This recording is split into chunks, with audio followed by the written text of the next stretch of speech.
Well, hello and welcome back once again to Me, Myself, and I. I'm, as always, your Intrepid GM, player, and host, Trevor Devall. Thanks so much for watching, and as always, if you enjoy the show, please do like, hit, and subscribe. So, here we are. The big day. The trial of Simon of Argoston. To determine his guilt or innocence with regards to the serial killings of the beggars, of the hooks, ruled over by Manfred of Dovedane, and also the death of the city guard, the town watch, that Simon killed while trying to escape because they thought that he was the killer. I've given that guard a name, by the way, Liam. That was randomly determined by our handy dandy random chart. Before we begin, they've leveled up, yay!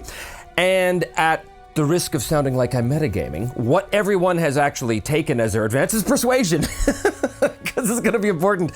So how that worked out is that Simon's persuade actually went up to a D8, although he still has the -2 outsider penalty for all persuasion rolls because, well, he's suspected of being a killer, so they don't want to believe him. Edbert's persuasion went up to 6, so not great. Arn's persuasion went up to 8. He is also ugly, which gives him a -2.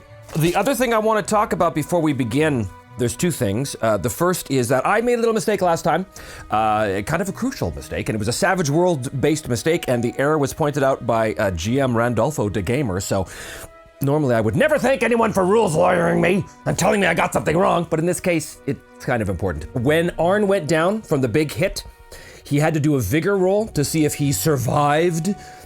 He succeeded, he rolled a 5. He should have actually been at a -3 for that because he had just taken 3 wounds. I factored in the wound penalties on Simon's healing roll to heal him later, but I didn't factor in to that vigor roll there. So what that means is, I can't retcon it, I can't go back in time and have him roll again, but in the interest of serving fairness, I am going to remove a Benny from the NPC pool from today's session, sort of assuming that he would have spent it last time, so there has to be some sort of failure condition, and that's what I've decided to do. I'm going to remove a Benny, which is, believe me, it's not a good thing. They're going to need every single one of these Bennies. And the other thing I'm going to do is, because he took the hit to the leg, I'm going to give it a chance that wound is actually permanent. I'm going to roll that right now. Our chaos factor is 7. Is Arn's leg permanently lame? Which in Savage Worlds terms would mean that he's -2 to his pace and he rolls a D4 running die instead of a D6. I'm going to say it's unlikely, just because I want to give the poor guy a chance. 55, it is permanent. Wow, there was a 55% chance. Arn's leg is permanently maimed from that attack. So no matter what happens, when he heals up, he will always be lame in the leg. I hope you're happy, GM Randolfo. I hope you're happy. No, I'm just kidding. I appreciate the comments. We do want to keep everything above board here. We want to keep everything legal as much as we can. I have a lot to deal with here. There's characters and there's roles and there's background and there's all kinds of stuff and there's 6 cameras going. So I have a lot to deal with, but I try and keep things on track as much as possible. So here's what's going to happen. These are the successes that Simon needs in order to be acquitted of the crimes. When someone presents their case and makes a persuasion roll to the court, okay, if they're arguing in favor of Simon, then any success and raise they get is gonna bump that number up down the scale towards, acquittal. If they fail, it goes the other way. So the more numbers in the positive side of things, the better the outcome of the trial. I will tell you this right now, that if it remains at 0 for whatever reason, Simon of Argoston will be executed.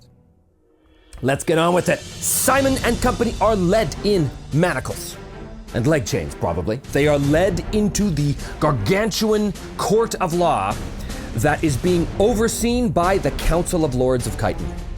The Lord Mayor is on the council, but I think the trial itself is being conducted by Lord Manfred of Dovedane, and there will be the other 6 counselors there as well. Now, we need to know a little bit about Manfred. We do know some things about him already. We know that he is very much concerned about the welfare of his own citizens. He established soup kitchens for the poor in his own district. That's a big thing. We need to know a little bit more. So I'm gonna go to Une, and we're gonna consult Une here, and we're gonna see what we get. So, what is his motivation? 87, compose, and 60. Justice, compose justice. Well, that actually bodes very well in Simon's favor. That says to me that Manfred of Dovedane is a kind of person who definitely puts the rule of law ahead of his own personal concerns, which is important because his son was killed by the serial killer and he thinks Simon is a serial killer. So the fact that his sort of motivation is compose justice, I think that bodes well for Simon in this case. Okay, what else do we know about him? 6. Interact. 21. The wealthy. Interact with the wealthy. Well, that actually makes sense. He is, he's sitting on the Council of Lords, and I think interact with the wealthy. You know what I think that means? I think also that bodes well for Simon because he is a guy who believes in justice, but the composure of justice, to ensure that decorum is maintained and that everything goes according to the rule of law. Interact with the wealthy. I think that he is going to absolutely demand from the rest of the Council of Lords that they do not let their personal feelings get in the way either. I think he's very, very hard but fair, I think, which is, again, I think in this case it probably bodes well for Simon. They are led into the courtroom. The charges are read against Simon of Argoston. And the charges go down and they list the names of the beggars who were killed, including Aletta's father. His name is last on the list because, as we determined last episode, he was last to be killed. And of course, the first name on that list is Haven of Dovedane. Manfred's son, who we determined last episode, was the first to die by the hands of Thornton. But it's a long list of names, and I think that with every name that is read, there's a gasp from the crowd, from the gallery, because I'm picturing like all of the nobles are here, the lords and the ladies and the courtiers, they're all here sort of whispering behind their hands, watching the trial of the year unfold kind of thing. Once the charges are read, Lord Manfred looks down at Simon and his friends in the court, and he says, "As you are aware, in the city of Kyton, those who are accused of crimes are considered guilty until such time as they are able to convince the Council of Lords of their innocence. How do you intend to present your defense in the face of these most egregious charges?" Simon looks up at the council. "Lords and ladies of the court, Lord Manfred, I come before you today to proclaim my innocence in all of these matters. I was not responsible for the death of these beggars, but I know who was, and I intend to prove it. But in order to do that, according to the laws of this city, which I know well, I'm going to make it 50-50, because he was from Argoston, which is very close to the city, but he was never really he was not an urban guy, he was a rural guy, so I'm going to make it 50-50. Does Simon know, enough about the laws of the city to be able to say what he's about to say? 64 and 75 is yes. According to the laws of your city, I, being the accused, have the right to call witnesses. I ask that you give me the time and wherewithal to call those witnesses." I think the lords confer among themselves, and this is the correct application of the law, so they, talk amongst themselves, and Manfred looks down again. "You will be allowed to call your witnesses. Who will you start with?" Simon turns to Edbert. "If you have something to say in my favor, Edbert, now would be the time." Right. Edbert steps up. "Lords and ladies of the court, my name is Edbert. I am a loyal soldier of the realm, and have fought in many of its battles over the years." I have a question. He is a soldier of the realm, and he's fought many of their battles. Is it possible that someone on that council recognizes him as the bloodthirsty butcher of Barker Point, or whatever it was that he is known for being so bloodthirsty? These are the lords of Kyton. He's just a soldier. I'm going to say it's very unlikely, which gives us a 50% chance that someone does recognize him. 39. One of the other lords looks down. "You there, Edbert. I know you. You are the butcher of Barker Point." Well, why not? "Your reputation is one of a bloodthirsty murderer. Why should we accept your testimony here?" "I am here now not to defend me and my history, but this man who stands accused before you of crimes he did not commit." Well, the lords mumble among themselves, and this means, because now they are made aware of Edbert's bloodthirsty nature, any persuasion rolls he make is going to be at -4. "The man that stands accused of these murders before you today, Simon of Argoston, I have traveled with for many months now.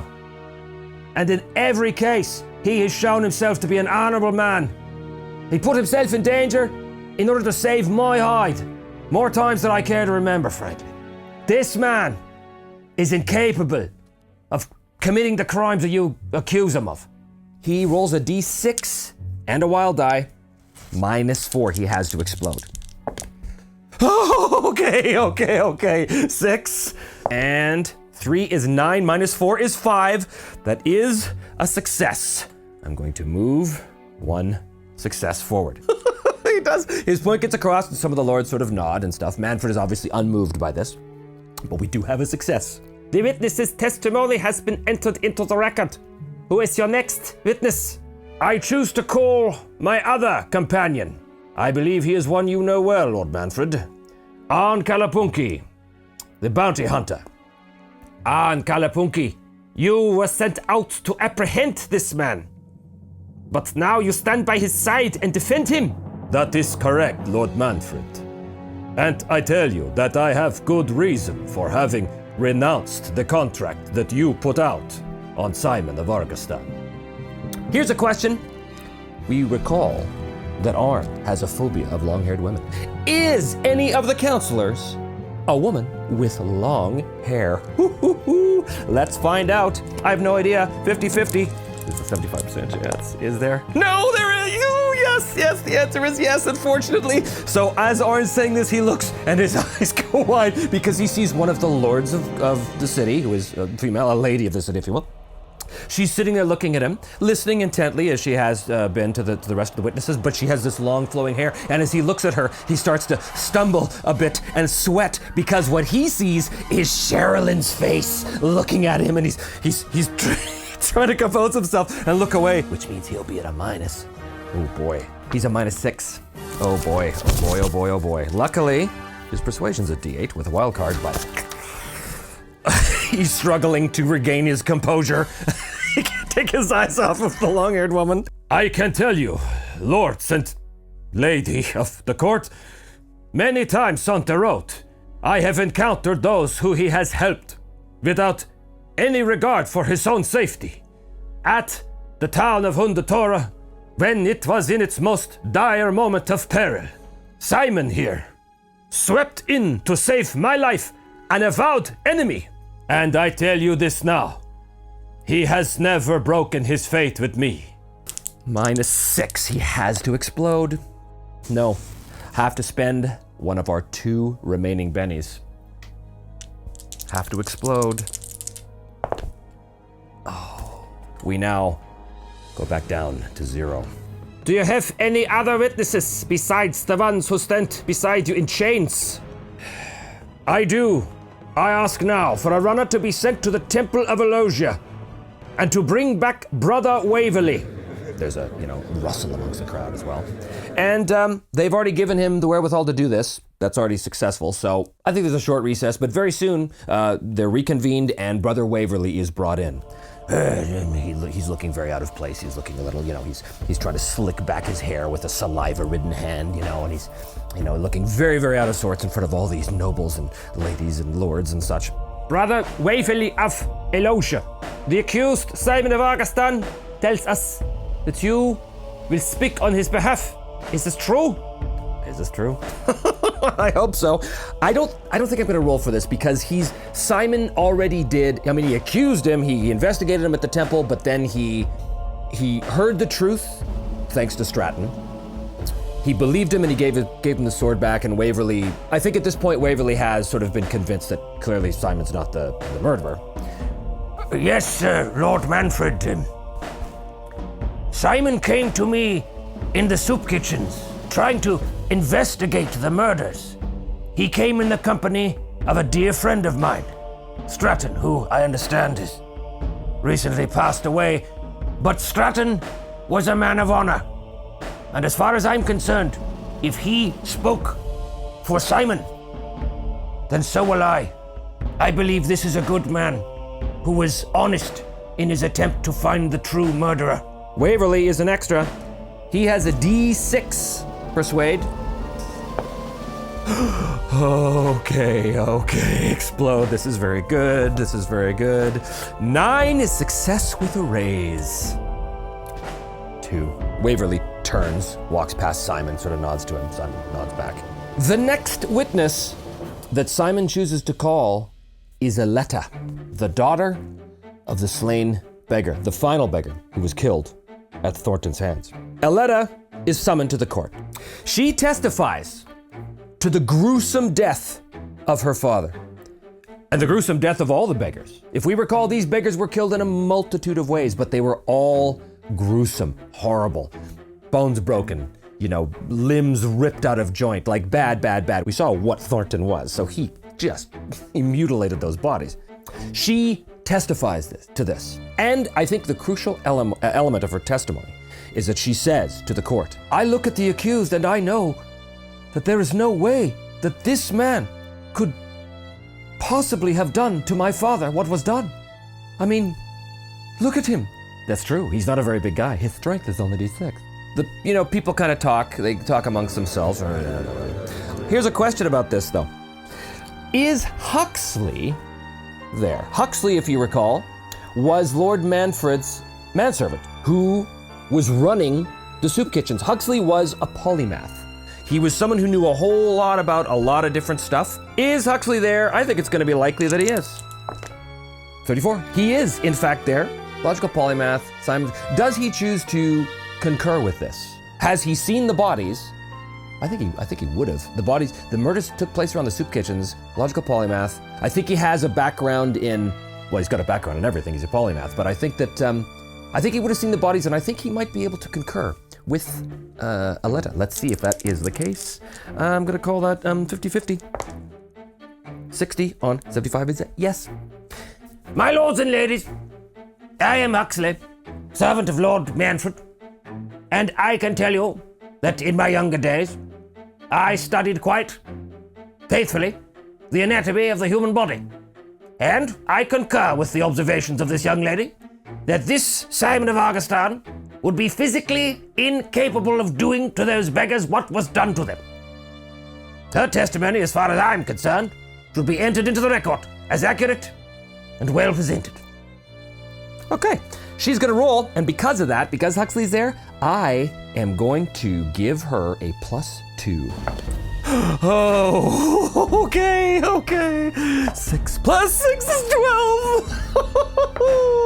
14 plus 2 is 16. Total of 4 successes. We go to 6. The court is moved by the testimony of this young prostitute who lost her father to this awful monster, who is yet to be described, by the way. We're coming to that. And because Huxley himself, a very well-established and well-thought-of member of Manfred's court, comes forward and concurs with her, this really starts to move the court. Well, perhaps the preponderance of evidence here actually shows that Simon of Argoston does not have the strength to be able to have done what was done.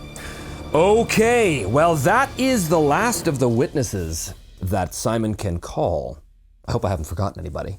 I'm sure if I have, you'll tell me in the comments. But as far as I can tell, I think that's it. As it stands, he is at 6 successes right now, which is very good, but we are not over yet, because now it is the time when the court calls its own character witnesses.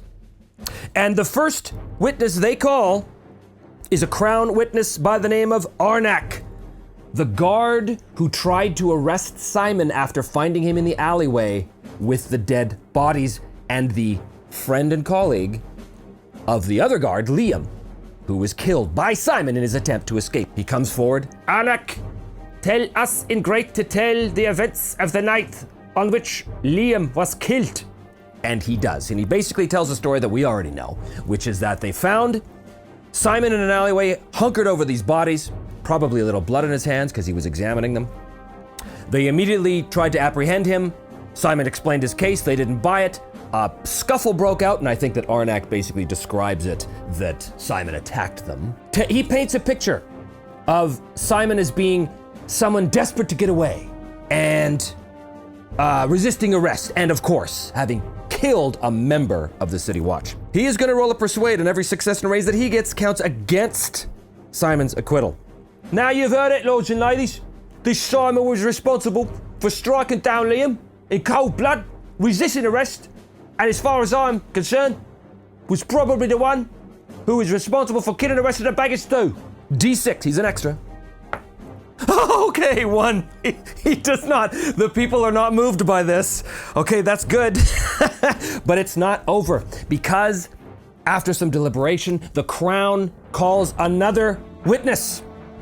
And that witness is Isabel, the bounty huntress. She strides in boldly, looking up at, the lords and ladies of the court with a very grim visage. She stares at Simon as she walks past him, daggers in her eyes, and she begins to tell the tale of how Simon of Argoston callously and cold-bloodedly shot down her legally appointed bounty hunters, Thane Rosada and Alandar the Archer.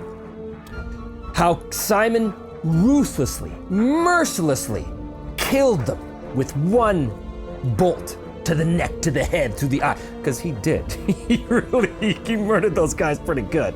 And then she follows up with the fact that after they were captured, that Simon tied them up and left them to die by the river without any honor whatsoever, like dogs, like animals, she says.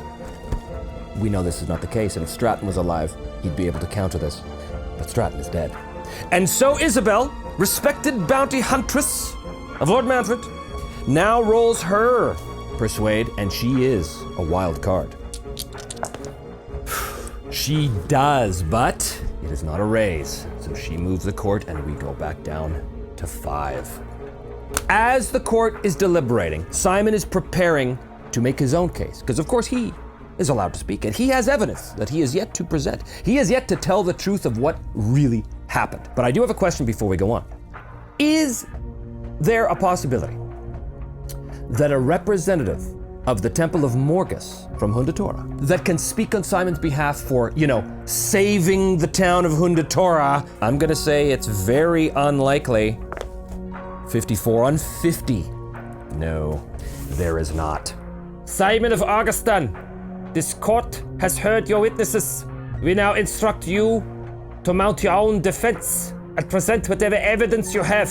Simon steps up. He pulls his bag out. His bag he was allowed to keep by the guards. Remember, he made the persuade test when he was first arrested. Lord Manfred, lords and ladies of the city of Kite, I, Simon of Argoston, have presented witnesses to you in an attempt to show that I am not responsible, nor am I at all the kind of man that could do such a thing. But I come now to tell you the truth. A man, if you can call him that, named Thornton, a fellow beggar of the Hooks district, was solely responsible, and he wanted nothing more than to serve in the watch. But, Lord Manfred, when he came to speak to your son, Haven, your son rejected him on the basis that he was nothing more than a dirty beggar. In revenge, Thornton sought the help of dark powers, and I think at this moment there's definitely a rustle among the courtiers and the members of the court. In fact, Lord, Manfred has to hit the gavel. Order! There will be order in this court! I know these are ill words to speak, but they are the truth. And I can prove it. We tracked down Thornton to his lair, and there we encountered him and his demonic nature. But what we found in his lair is enough to prove everything that I am saying here. And he pulls out the helmet. My Lord Manfred, I presume you recognize this. And Manfred, of course, he does. He looks in. That is the helmet of my son Haven. It is, my lord. We found this in the lair, taken as a grisly trophy. There were trophies of all Thornton's victims there, and this was among them. I think one of the counselors shouts out, "That doesn't prove anything! You could have killed Haven yourself and brought the helmet here to try and convince us otherwise!" Bit of a murmur. Yes, my lord, that is a possibility. But I believe you will find, and he reaches into his bag and pulls out the book, that this will corroborate my story. For here, in this demonic book, with pages of human flesh and words written in human blood, are all the details that prove everything that I am saying. And if you doubt me, I would ask Lord Huxley, who fancies himself a bit of a logical polymath, to have a look. Lord Huxley, have you ever studied the wiles of the infernal? Has he? Well, there's a pretty good chance he's a polymath. 50-50. 75 on 75. And Huxley stands up, goes down to Simon, takes the book. Again, there's murmurs everywhere. He flips the book open, flips through it, his eyes sort of squinting and his face recoiling a little bit in horror. Looks up at Lord Manfred. This man appears to be speaking the truth. Inside this book is a dread ritual that shows how this Thornton, whose name appears on multiple pages, procured the help of the infernal. There's, again, huge. And so you see, Lord Manfred, your own man, Huxley, corroborates what I am telling you. I did not do this. Does he persuade them? Now here's the thing. Because Huxley has stepped forward and corroborated this evidence, Simon will get a bonus of +2 for presenting this evidence. And only because Huxley was just able to corroborate that. 75. This is for all the marbles. 5 + 2 is 7, which would be a normal success. I am going to spend a Benny to re-roll because he needs more. He needs more than a normal success. Here we go. +2. It's still 7. I'm going to spend a second Benny. You can keep spending Bennies and re-rolling as long as you like. Second Benny. Here we go. +2. Okay, that paid off. I hope. 6 plus. Thank you, Bennies. 12. 13, 14, 15, 16, 17. 4 successes puts us up to 9 on the marker. My lord, I rest my case. There is a hubbub, commotion among the courtiers. Finally, Lord Manfred, after conferring with the rest of the nobles, hushes them. He bangs the gavel. Everyone quiets. Simon of Argoston, for a year I have pursued you. For a year I believed that you were responsible for the death of my son. I have seen your evidence and the testimonials of your friends and allies. In the matter of the dead beggars and my murdered son, I find you not guilty. And of the death of Liam of the City Watch, I absolve you of blame, as you were only defending yourself. And since you have rolled 9 bloody successes, you had the courage to come back to the city knowing that I would still be hunting for you. And yet you came anyway, in order to try and find the real killer. A killer who was in our midst for over a year, under our noses. If it was not for you and your investigations, he would still be among us now, planning to kill again with his diabolical powers. I exonerate you, Simon of Argoston, and I name you hero of the city of Kyton. You are free to go. Simon is like in shock as I am, frankly. And what of my friends, Edbert and Arn? They are free to go as well. Go now, with honor and the thanks of a grateful council. And they do, and as they leave, those who were in support of Simon's innocence erupt into applause and cheers as Simon, holding his head high, exits the courtroom, found not guilty, a free man. Several days later, Simon arrives back at the town of Argoston and the small cottage where he grew up. Simon and his friends go inside and proceed to sit down for a much-needed rest. Arn's leg, still wounded, will always be wounded. Edbert falls into a immediate and deep slumber. And as he lies there sleeping very, very peacefully, Simon looks at him, and he knows that this sleep of Edbert's is temporary, that one day Sherilyn will return, demanding the justice she was denied. But that day is not this day. It doesn't take long for Arn to gather his things and prepare for a long journey. Friend Arn, where are you going? We only just returned to Argoston. I swore to help you put your father to rest, and in doing so I realized what manner of man you are, a man of honor. And it was my honor to speak at your trial, and to try to help you clear your name. My vow to you has been fulfilled, Simon. I must return home to the north, for I have a vow that has been long unfulfilled, and it is time for me to go back and deal with it once and for all. Where in the north? My home is a place that you here in the south call the Ironlands. The Ironlands? They've been cut off from the world for centuries. There are paths through the barrier for those who know the way. And I must go back. My time here in the south is over. Well, perhaps Edbert and I could go with you, help you in this vow. I am afraid not, my friend. The vow I swore is one I must accomplish alone. Perhaps one day, when my vow is fulfilled, I will find a way to return, and we will meet again and raise a glass together. Until that day, then, my friend. Until that day. And Arn grabs his things and walks off towards the sea. Simon watches him go for a long time until he finally crosses over a hill and disappears from sight. Takes a deep breath of the free forest air around Argoston. Steps inside, takes stone bolt, goes over to the hearth, and hangs it up. Perhaps one day, he says, looking over at the peacefully sleeping Edbert. Perhaps one day I will need you again, old friend.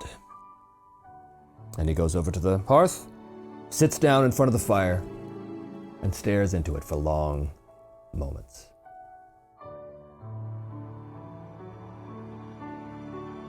And that brings us to the end of the story of Simon of Argoston, and the end of Me, Myself, and I, or at least the first season. Because when we meet again, and it will be in a few weeks, I'll need a break, pretty burnt out, we will follow the adventures of Arn Kalapunki as he returns through the Great Barrier north to the Ironlands, there to fulfill the mysterious vow that he left behind him all those years ago. What will that vow look like? What will his adventures look like? I don't know, but I can tell you this, they will look very different than Simon's adventures because they will be done using the Iron Sworn solo RPG rule set. A very different feel than what we've been doing for the past 22 episodes. I hope you will tune in and join us for that when it finally drops. In the meantime, as always, hit like and subscribe, although there won't be a new episode for a while. But thank you all so much for joining me on this crazy adventure. I've so valued your subscriptions, your comments, your support. It's been my pleasure to share the story of Simon and his friends with you. And we will pick it up in the future in the Ironlands with Arn Kalapunki. But for now, the story of Simon of Argoston is done. Thank you so much for joining me. And we will see you next time, whenever that is, on Me, Myself, and Die.